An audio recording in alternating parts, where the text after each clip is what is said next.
இன்றைக்கி புதன்கிழமை பெருமாள் தரிசனம் ரொம்ப ரொம்ப ரொம்ப ஸ்லாக்கியமானது.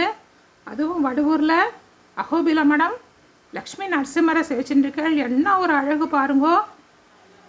ஒரு கதை சொல்லுவா. ஒரு அப்பா குழந்தைகிட்ட பால் மட்டும் கொடுத்தார். எப்படா இருக்குன்னு கேட்டார். சுவையாக இல்லை, இனிப்பாக இல்லைன்னா வெறும் சக்கரை மட்டும் கொடுத்தார். எப்படா இருக்குன்னு கேட்டார். ரொம்ப இனிப்பாக இருக்குது அப்படின்னார். பாலையும் சர்க்கரையும் சேர்ந்து கலந்து கொடுத்தார். இப்போ எப்படி இருக்குது அப்படின்னார். ரொம்ப ரொம்ப நல்லா இருக்குப்பா அப்படின்னு அவன் சொன்னான். அந்த மாதிரி மனுஷ உருவமும் மிருக உருவமும் சிங்க உருவமும் கலந்து நரசிங்கமாக காட்சி அளித்தவர் தான் நரசிம்ம பெருமாள். உடனே கூட்ட குரலுக்கு ஓடி வரக்கூடியவர்.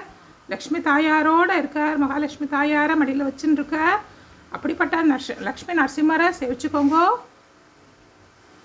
மூலவரோடு சேர்ந்து உச்சவரையும் சேர்த்து சேவிக்கக்கூடிய பாக்கியம் கிடச்சிருக்கு. சேவிச்சுக்கோங்க.